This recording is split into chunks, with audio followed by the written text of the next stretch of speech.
উর্মি, ভালো আছো উর্মি? তাড়াতাড়ি সবাই জয়েন করো, হ্যাঁ। আমরা আজকে অ্যাসাইনমেন্টের যে টপিকসটা আছে পরবর্তীতে সেটা নিয়ে আমরা কথা বলবো আজকে। সবাই একটু জয়েন করো, সবাই জয়েন হলে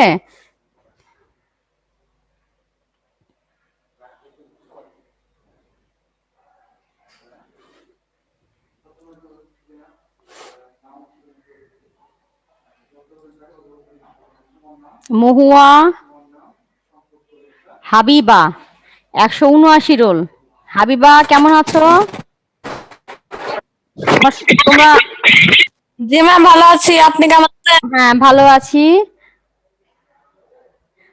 আচ্ছা, আমরা কিন্তু আজকে আমাদের অ্যাসাইনমেন্ট যেটা আছে আমাদের আমাদের পঞ্চম অ্যাসাইনমেন্ট যেটা আছে সেটা কিন্তু আমরা নিয়ে আজকে আলোচনা করব। বিজ্ঞানের যে পঞ্চম অ্যাসাইনমেন্টটা সেটা নিয়ে আমরা আজকে একটু আলোচনা করব কিভাবে তোমরা লিখবে। এই অধ্যায়গুলো তো তোমাদের হয়ে গেছে, তাই না? আমরা রিভিশন ক্লাস করেছি এগুলো, তাই না? হয়েছে না? হয়েছে? এগুলো তোমাদের হয়েছে না? আচ্ছা, তাহলে আমরা প্রথম থেকে এটা আলোচনা করি। আমরা অষ্টম এবং একাদশ অধ্যায় নিয়ে আমরা আজকে আলোচনা করব। এখানে তোমাদের রয়েছে কি, মিশ্রণ রয়েছে, দ্রবণ রয়েছে। তো এখানে আমাদের প্রথমে যে কোশ্চেনটা করা আছে সেটা কি, এই মিশ্রণ, দ্রবণ, সম্পৃক্ত অসম্পৃক্ত দ্রবণ থেকে যে কোশ্চেনটা করা আছে সেটা এইটুকু এইটুকু বোঝার পরে কিন্তু আমরা ফার্স্ট কোশ্চেন যেটা আছে সেটা আমরা অ্যান্সার করব।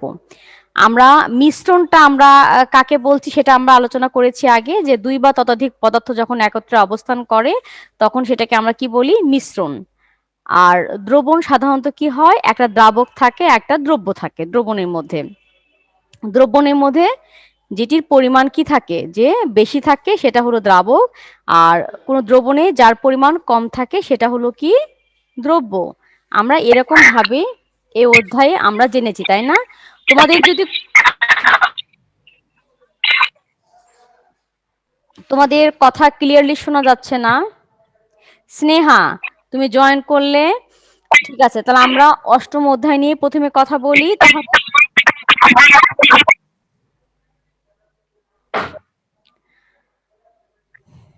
তোমাদের কথাগুলো স্পষ্ট শোনা যাচ্ছে না, তোমাদের নেটওয়ার্কের প্রবলেম, যার কারণে স্পষ্ট কোনো কথা শোনা যাচ্ছে না। আচ্ছা, তোমরা মিউট করে রাখো, এখন কোনো সাউন্ড করো না। মিউট করে রাখো, কোনো সাউন্ড করো না, মিউট করে রাখো। আচ্ছা, তাহলে দেখো, আমরা আজকে এই মিশ্রণ, দ্রবণ, দ্রব্য, দ্রাবক নিয়ে কথা বলবো, সম্পৃক্ত অসম্পৃক্ত দ্রবণ নিয়ে কথা বলবো। এগুলো নিয়ে কথা বললে প্রথমে যে অ্যান্সারটা আছে অ্যান্টিবায়োটিকে সেটা কিন্তু আমরা ক্লিয়ার হব। তাহলে সম্পৃক্ত দ্রবণ আমরা কাকে বলছি? আমরা দ্রবণ প্রথমে জানলাম যে কোনো দ্রবণে কি হয়, যেটির পরিমাণ বেশি থাকে সেটা হলো দ্রাবক, যেটির পরিমাণ কম থাকে সেটা কি, সেটা হলো দ্রব্য। আর দ্রাবক আর দ্রব্য মিলে কি তৈরি হয়, দ্রবণ। আচ্ছা, তাহলে আমরা দ্রবণ সম্পর্কেও শিখলাম। এখন কথা হলো, দ্রবণের মধ্যে ভাগ রয়েছে, সম্পৃক্ত অসম্পৃক্ত দ্রবণ রয়েছে। সম্পৃক্ত দ্রবণ আমরা কাকে বলছি, যে নির্দিষ্ট তাপমাত্রায় কোনো নির্দিষ্ট পরিমাণ দ্রাবকে সর্বোচ্চ যে পরিমাণ দ্রব্য দ্রবীভূত হয়ে সম্পৃক্ত দ্রবণ তৈরি করে সেটাই হলো কি, বা যতটুকু পরিমাণ দ্রব্য সর্বোচ্চ দ্রবীভূত হতে পারে সেই পরিমাণ দ্রব্য দ্রবীভূত থেকেই সম্পৃক্ত একটা দ্রবণ তৈরি করে। আর নির্দিষ্ট তাপমাত্রায় নির্দিষ্ট পরিমাণ দ্রাবকে সর্বোচ্চ যে পরিমাণ দ্রব্য দ্রবীভূত হয়ে একটা সম্পৃক্ত দ্রবণ বা দ্রব্য, একটা নির্দিষ্ট পরিমাণ দ্রব্য সর্বোচ্চ যে পরিমাণ দ্রবীভূত হতে পারে দ্রবণে, তার চাইতে কম পরিমাণ দ্রব্য যখন কোনো দ্রবণে দ্রবীভূত থাকে তখন সেটাকে আমরা কি বলি, অসম্পৃক্ত দ্রবণ।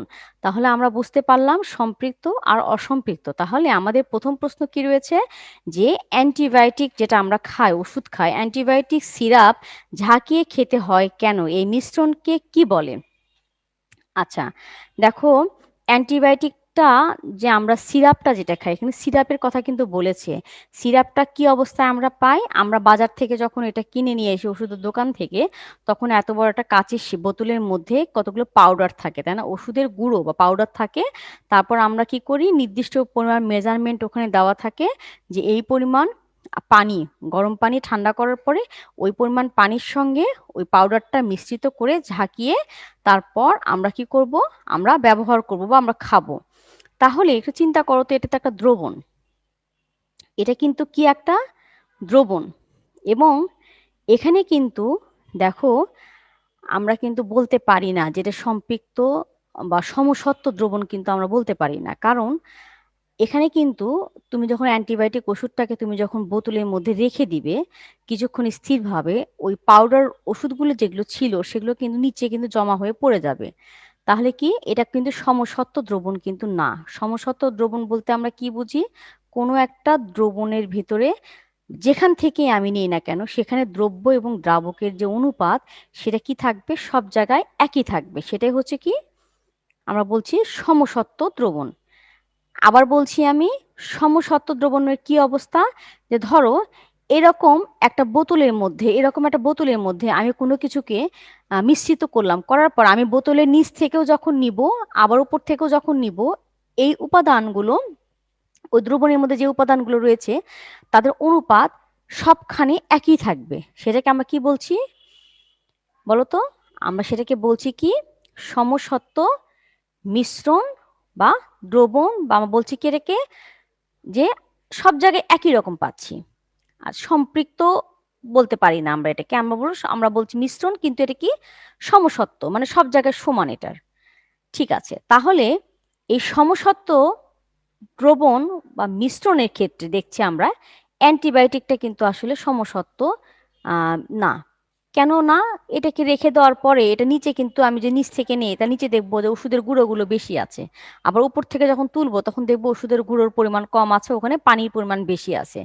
তাহলে তোমাদেরকে প্রথমে বলতে হবে যে অ্যান্টিবায়োটিক ওষুধটাকে তুমি প্রথমে কি অবস্থায় আনো সেটা উল্লেখ করতে হবে, যে অ্যান্টিবায়োটিক ওষুধটাকে আমরা আহ, একটা বলবা যে পানিতে আমরা ওষুধটাকে দ্রবীভূত করে একটা দ্রবণ তৈরি করি।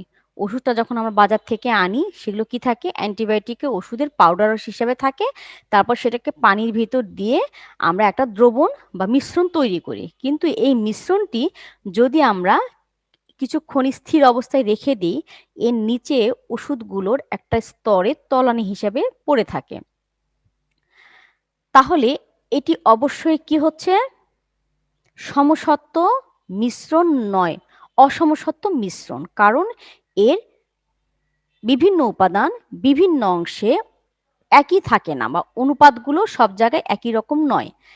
এটাকে আমরা যখন খাবো সেজন্য এটাকে কি করতে হবে, ওষুধের আমরা ঝাঁকিয়ে যদি ব্যবহার করি তাহলে মোটামুটি এই ওষুধের পরিমাণ এবং পানির পরিমাণটা কি হবে, সমান হিসেবে আমরা এটা খেতে পারবো। তো সেজন্যই বলা হয় যে আমরা যেন একটা মিশ্রণটাকে ঝাঁকিয়ে নিয়ে মোটামুটি একটা সমসত্ব মিশ্রণ তৈরি করে এটাকে খেতে পারি, তাহলে আমাদের ওষুধটা ব্যবহার করা সঠিক হবে।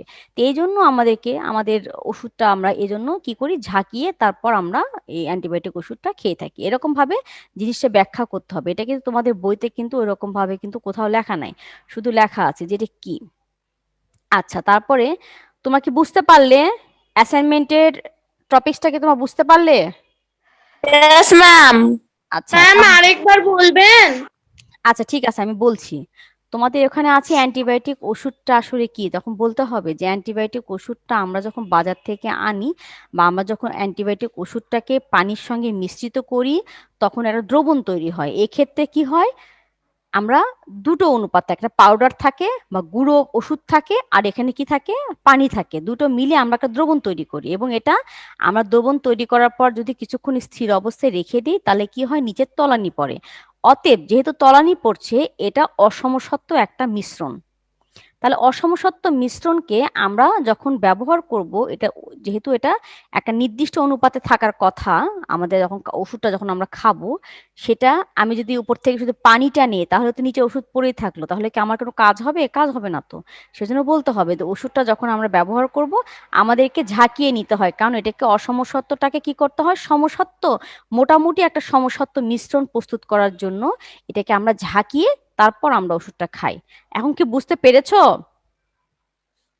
ইয়েস ম্যাম, হ্যাঁ, বুঝতে এরকম ভাবে পেরেছি। সুন্দর করে বুঝে বুঝে লিখতে হবে। হ্যাঁ, তারপর তোমাদের এখানে যেটা আছে সেটা কি আছে, তোমাদের দুধ কি জাতীয় মিশ্রণ ব্যাখ্যা করো। প্রথমে আমরা বলবো দুধ হলো একটি কলয়েড মিশ্রণ। তারপর তুমি কি বলবে যে আমরা কলয়েডের সংজ্ঞা থেকে আমরা কি জানি, কলয়েডে কি থাকে, যে তরল পদার্থের ভিতরে কতগুলো কি থাকবে, ছোট ছোট দানা আকারে। এই দুধের ক্ষেত্রে কি হয়, ছোট ছোট দানা আকারে উম, চর্বি বা ঘি পানিতে দ্রবীভূত অবস্থায় থাকে। আমরা কলয়েডের সংজ্ঞা আমরা কি জানি, কলয়েডের ক্ষেত্রে কি থাকে, এক থেকে তোমাদের একটা নির্দিষ্ট পরিমাপ কিন্তু এখানে দেওয়া আছে, কলয়েডে কি পরিমাণ দ্রব্য দ্রবীভূত থাকবে তোমাদের বইতে কিন্তু দেওয়া আছে এখানে।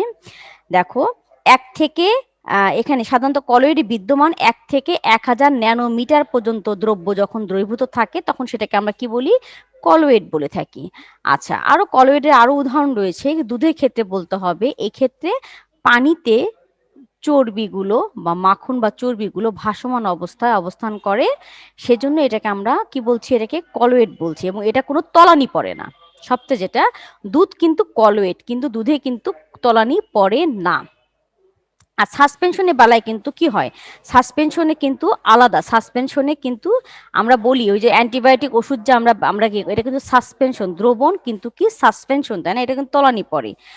দেখো, এখানে লেখা আছে যে সাসপেনশনের ক্ষেত্রে দ্রবণের ক্ষেত্রে উপকরণ চিহ্নিত করা যায় না, আলাদা করা যায় না, কিন্তু বুঝতে পাচ্ছি যে এটা আছে। তোমার অ্যান্টিবায়োটিক ওষুধকে তুমি গোলার পরে এটাকে তুমি পানি থেকে কি ওষুধটাকে আলাদা করতে পারবে, পারবে না কিন্তু, তাই না।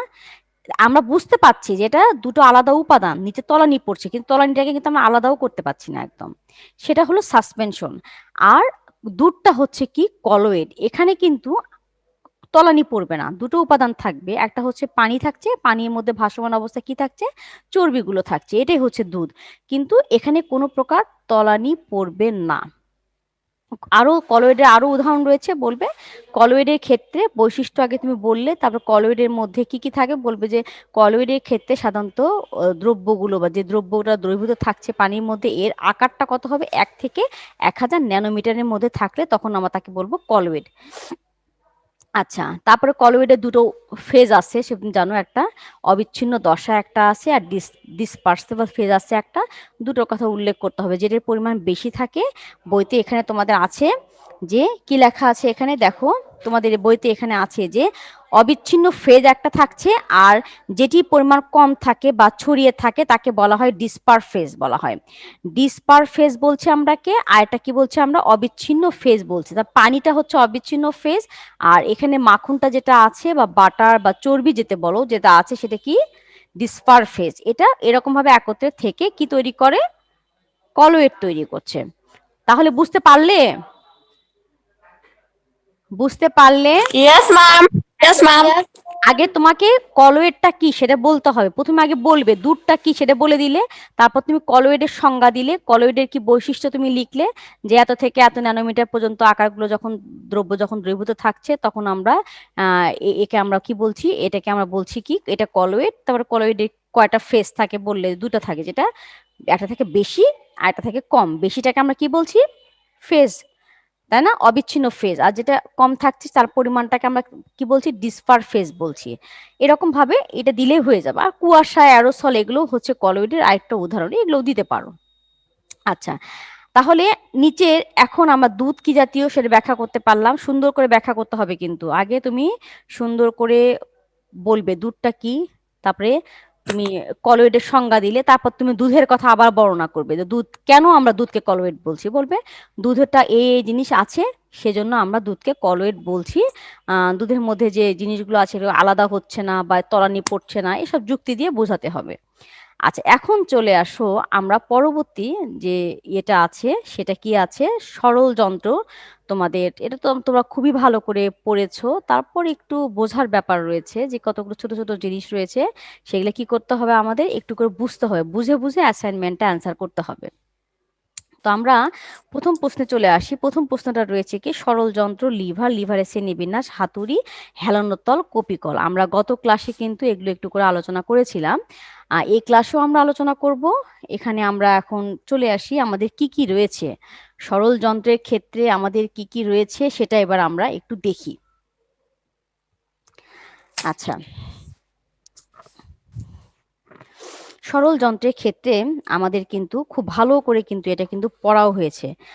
আমাদের এখানে জাতি দেওয়া আছে, হাতুড়ি দেওয়া আছে। এখন জাতি আর হাতুড়ির ক্ষেত্রে কিন্তু আমরা কিন্তু দেখেছি যে আসলে কিরকমভাবে এটা কাজ করে, কোনটা সরল যন্ত্র কিভাবে অবস্থান করছে সব কিন্তু আমরা দেখেছি।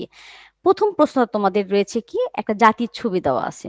তা আমরা প্রথমে আগে দেখি জাতির ছবিটা দিয়ে জাতিটার কি অবস্থা।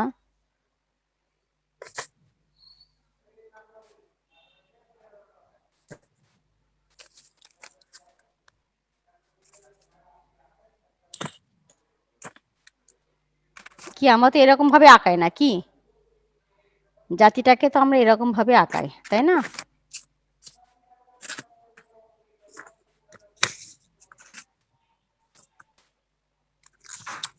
আচ্ছা, আমরা এটাকে জাতি আঁকালাম। জাতি দিয়ে কি কাটা হয় বলো তো? বলো। ম্যাম সুপারি। হ্যাঁ, সুপারি কাটা হয় জাতি দিয়ে। ভালো বলেছো। তা আমরা সুন্দর একটা জাতি এখানে আঁকালাম। এখন আমরা দেখব, এই ছবিটা দেখলেই বুঝতে পারবে তোমরা তো কোথায় কি করলে আমরা কাজটাকে আরো সহজ করে করতে পারি। এখানে দেখো ফালক্রম কিন্তু এটা হলো ফালক্রম, তাই না? কি ফালক্রম না? Yes, ma'am. এখানে ফালক্রম, এটা আমাদের কি বলবাহু, এটা কি? এটা হলো বলবাহু, এটা হলো বলবাহু। আর এটা কি এই জায়গাটাতে আমরা কি বলছি এটাকে? ভার। আচ্ছা, ভার। তাহলে আগে তোমরা আমাকে একজন অ্যান্সার করো তো জাতিটাকে ঠিক আমরা কোন শ্রেণীর লিভারের মধ্যে ফেলছি? বলো, জাতিটাকে কোন শ্রেণীর লিভারের মধ্যে আমরা ফেলছি? ম্যাম দ্বিতীয়। হ্যাঁ, দ্বিতীয় শ্রেণী। দ্বিতীয় শ্রেণীর লিভারের মধ্যে আমরা ফেলছি কি জাতিটাকে। তাহলে জাতির ফালক্রমটা থাকছে একদম এক সাইডে, মানে ভারবাহু বলবাহু আর ভারবাহু থাকছে কি বলছে পাশাপাশি, তার মানে বলবাহু আর ফালক্রমের মাঝে থাকছে ভারবাহু। ঠিক আছে, কি বললাম আমি? এখানে বলবাহু, বল, আর এখানে ফালক্রম। আচ্ছা, ফালক্রাম এর মাঝে থাকছে কি? এখানে থাকছে ভার, তাই না? দেখো তাই থাকছে। আগে আমাকে ভালো Yes, করে বলো, ma'am. ভালো করে আগে বলো।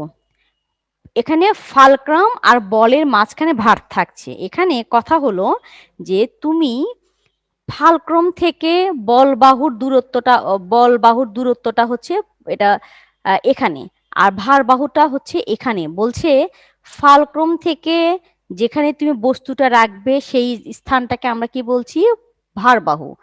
এখানে বস্তুটাকে দেওয়া হচ্ছে ভারবাহু, ঠিক আছে। ফালক্রম থেকে ভারবাহুর দৈর্ঘ্যটাকে তুমি যত কমাবে তোমার কাজটা তত সহজ হবে।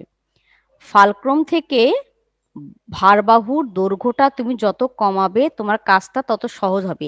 দ্বিতীয় শ্রেণীর লিভারে কিন্তু তাই লেখা আছে যে তো জাতির ক্ষেত্রে ভরকে যত বেশি ফালক্রমের কাছে রাখা যাবে সুপারি কাটতে তত কম বল প্রয়োগ করতে হবে। তার মানে কি, আমি এখানে আমি সুপারিটাকে যত কাছে নিয়ে আসব তাহলে এখান থেকে ভারবাহুর দৈর্ঘ্যটা তত কমে যাবে না? অ্যান্সার করো। Yes ma'am.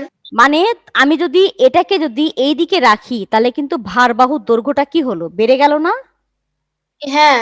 আমি এই হ্যাঁ, আর সুপারিটাকে আমি যত ফালক্রমের কাছে রাখবো, আমি যদি কত সহজ হবে কাটা। হ্যাঁ আমি হচ্ছে আমি যদি এটাকে যদি আমি এখানে রাখি তাহলে আমার আমি আগে যে পরিমাণ বল আমি প্রয়োগ করেছিলাম তার চেয়ে কম বল প্রয়োগে আমি সুপারিটাকে কাটতে পারবো। তোমরা কি করো? তোমরা মনে হয় অনেকে উল্টা কাজ করো, তাই না? এখানে দাও, তাই না? এদিকে দাও, না কি করো? হুম, তার মানে কি? ম্যাম বলো। তার মানে সুপারি কাটার যন্ত্রই নাই, আচ্ছা, তাহলে দেখবো কি করে। আচ্ছা ঠিক আছে। তো কখনো যদি কাটতে হয়, যদি তোমরা কখনো বুড়া মানুষ হয়ে যাও সুপারি খাইতে হয়, তো তখন তোমরা কিভাবে কাটবা? এটাকে একদম এর কাছে নিয়ে এসে কাটতে হবে। বা তোমাদেরকে দাদিকে নানিকে যদি কাটে দিতে হয় কখনো, মানুষ কিন্তু বোকা ভাববে, কিন্তু তুমি যদি সুপারিটাকে এদিকে কাটো ভাবে কি বোকা মেয়ে, এই কাছে নিয়ে আসবা তাহলে তোমাকে শক্তিটা বা বলটা কম প্রয়োগ করতে হবে। তাহলে আমরা কিন্তু ভালো করে জানলাম যে কি এখানে ভারবাহু বা ভারবাহুর দৈর্ঘ্যটা কমিয়ে আমরা কি করতে পারি, আমরা আমাদের কাজটাকে আরো সহজ করতে পারি। প্রশ্ন কিন্তু এখানে কিন্তু এটাই দিয়েছে যে কোন শ্রেণীর লিভার যুক্তি দাও। প্রথমে বলতে হবে আমরা এটাকে দ্বিতীয় শ্রেণীর লিভার বলছি জাতিটাকে, কারণ এখানে ফালক্রম আছে এক এক পাশে বা এক সাইডে, তারপরে বলবাহু ভারবাহু অবস্থান করছে। যেহেতু দ্বিতীয় শ্রেণীর লিভারের তোমার কি সংজ্ঞাটাতে কি আছে যে এক্ষেত্রে ফালক্রম থাকবে এক পাশে আর ভারবাহু বলবাহু থাকবে আরেক পাশে, তাহলে তোমার দ্বিতীয় শ্রেণীর লিভার হবে। তাহলে জাতিটা দ্বিতীয় শ্রেণীর লিভারের মধ্যে পড়ে গেল। তাহলে কিভাবে কাজটা সহজ করা যায়, কিভাবে যান্ত্রিক সুবিধা বাড়ানো যায়, যান্ত্রিক সুবিধা কিভাবে বাড়ানো যাবে আমরা বললাম যে এখানে ভারবাহুর দৈর্ঘ্য কমিয়ে যান্ত্রিক সুবিধা আমরা বাড়াতে পারি। এখানে কিন্তু বইতে কিন্তু আছে, দেখো এক্ষেত্রে ভারবাহুর দৈর্ঘ্য কমিয়ে বলবাহুর দৈর্ঘ্য বাড়িয়ে, তাহলে আমি বলবাহুর দৈর্ঘ্য এটা যখনই আমি কমাবো তাহলে এটা বেড়ে যাবে না, এটা বেড়ে যাবে না বলো তো? আমি Yes, ma'am. এটাকে আমি যখনই কমালাম, আমি যদি এখানে দেই তাহলে এইটুকুই হবে ভারবাহুর দৈর্ঘ্য, তাহলে বলবাহুর দৈর্ঘ্যটা বেড়ে গেল। তাহলে ভারবাহুর দৈর্ঘ্য কমিয়ে বলবাহুর দৈর্ঘ্য বাড়িয়ে আমরা কাজটাকে সহজ করতে পারি। সুন্দর হয়ে গেল, তাই না? আচ্ছা, এরকম ভাবে এখন হাতুড়ির ক্ষেত্রে, হাতুড়ি কোন শ্রেণীর লিভার? আমাকে একজন আগে বলো হাতুড়িটা কোন শ্রেণীর লিভার বলো তো। হাতুড়িটা ফালক্রমটা কোথায় অবস্থান করছে, একটু বুদ্ধি করে বলো, এটা পড়া হয়েছিল কিন্তু তোমাদের।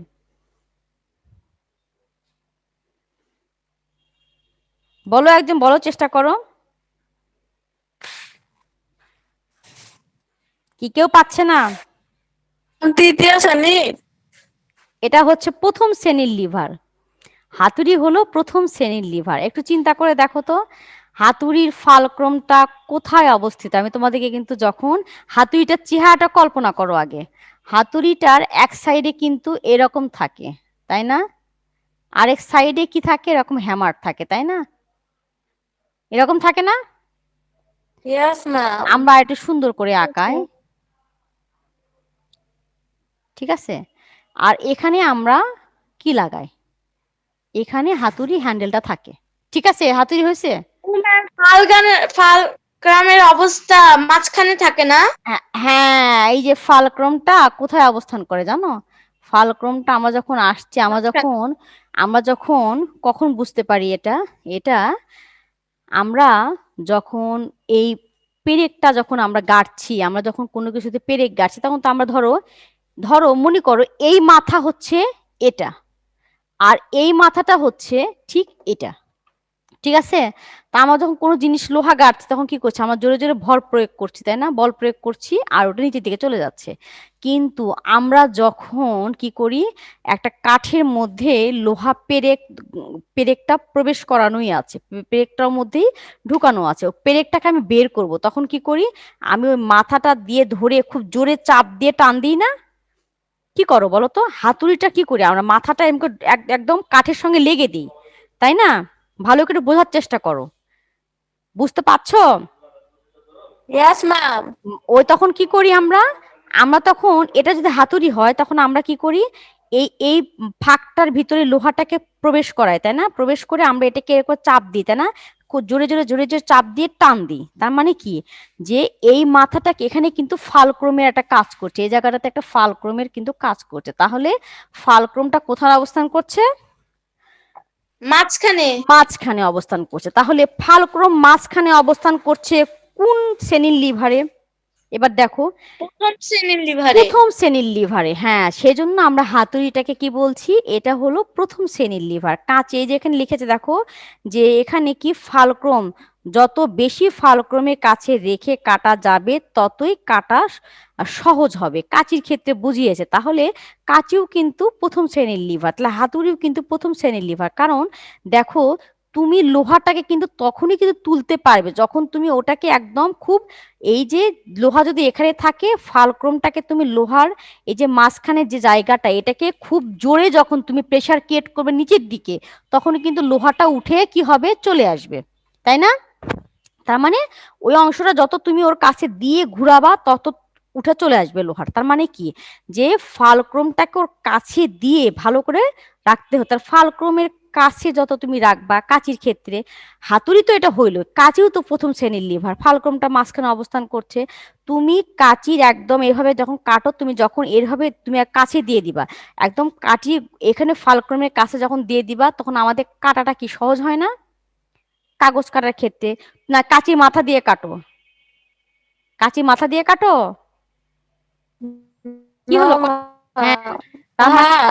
আমরা কাঁচির কিন্তু মাথা দিয়ে কিন্তু কাটি না, আমরা যত ওর কাছে দিই তত আমাদের সুন্দরভাবে কাটা যায়। তাহলে আমরা বুঝতে পারছি হাতুড়িটা কিভাবে আমরা কাজ করছি, সেটা বুঝতে পারছি। তাহলে প্রথম শ্রেণীর লিভার হলো কিভাবে তখন বলতে হবে যে হাতুড়ি দিয়ে আমরা কি রকম ভাবে কাজটাকে সহজ করতে পারি, তখন বলতে হবে এরকম বইতে একদম কিন্তু দেওয়া আছে, এটা বুঝিয়ে বুঝিয়ে কিন্তু লিখতে হবে, এখানে কিন্তু দেওয়া আছে তোমাদের, দেখো এটা প্রথম শ্রেণীর লিভার, এখানে দেওয়া আছে যে যেটি ফালক্রম হিসেবে কাজ করে। আমরা ঠেস দিচ্ছি যেখানে, হাতুড়ির যে অংশ দিয়ে আমরা কাঠের উপরে উল্টো দিকে বল প্রয়োগ করছি, ওটাই ফালক্রম হিসেবে কাজ করে। ওটা যত কাছে আমরা রাখবো এই পেরেকের, তত আমাদের তুলতে কি হবে, সুবিধা হবে। এখানে ফালক্রমটির মাঝখানে কাজ করে বিধায় এটি প্রথম শ্রেণীর লিভারের মতো কাজ করে। আমাদের আগেও বলেছি যে হাতুড়ির ক্ষেত্রে ফালক্রমটা মাঝে, সেজন্য এটা প্রথম শ্রেণীর লিভারের মতো কাজ করে। তাহলে আমরা সুন্দরভাবে বুঝতে পারলাম, তাই না, যে আমাদের অ্যাসাইনমেন্টে যে জিনিসগুলো রয়েছে সেগুলো কিরকম ভাবে আমরা বুঝে বুঝে অ্যান্সার করব। এখানে একদম বলতে হবে, হাতুড়ির আগে বর্ণনা দিতে হবে, হাতুড়িতে কিভাবে কাজ করি সেটা বলতে হবে। তারপরে বলতে হবে যে এটা তো আমাদের বলবাহু হচ্ছে, এখানে আমরা বলবাহু হচ্ছে, এখানে আমাদের এটা আমরা কি করছি, এটা এখান থেকে ভারবাহু হিসেবে কাজ করছি। আর এখানে হচ্ছে কি, এই জায়গাটাতে হচ্ছে তোমার ফালক্রম, যেটা দিয়ে উল্টো দিকে পেরেক তোলার সময় এটা ফালক্রমের কাজ করছে। কিন্তু যখন আমরা লোহা গাড়ছি তখন কিন্তু আমরা ফালক্রমটা কিন্তু বুঝতে পারছি না, তাই না? কিন্তু লোহাটা তোলার সময় কিন্তু এটা ফালক্রমে কাজ করছে। আচ্ছা, তাহলে তোমরা নিশ্চয়ই বুঝতে পারলে আজকের ক্লাসে, তাই না, যে কিভাবে অ্যাসাইনমেন্টটা কমপ্লিট করতে হবে। তাহলে আমরা ওরকম ভাবে সুন্দরভাবে বুঝে বুঝে অ্যান্সার গুলো কমপ্লিট করব। আমরা প্রথমে আগে সংজ্ঞা দিব, তারপর কেন কি জন্য সেই জিনিসগুলো আমরা লিখবো, প্রশ্ন যেভাবে যেভাবে চেয়েছে আমরা সেরকম ভাবে অ্যান্সার করব। আচ্ছা, তাহলে এইটুকু থেকে, এই অংশটুকু থেকে তোমাদের আর কারো কোনো প্রশ্ন রয়েছে? ম্যাম। নো বলো ম্যাম। বলো। হেলানোর তল, কপিকল, এগুলো কি কোনো প্রশ্ন রয়েছে? প্রশ্ন আসেনি যদিও, তোমাদের তো জানতে হবে এগুলো। আর কোনো প্রশ্ন আছে? হুম, বলো। No ma'am. আচ্ছা, এটুকু বুঝতে পেরেছো ঠিক মতো? Yes yes ma'am. ম্যাম। আচ্ছা, আচ্ছা ঠিক আছে, তাহলে তোমরা সবাই সুস্থ থাকো, সবাই ভালো থাকো, আল্লাহ হাফেজ।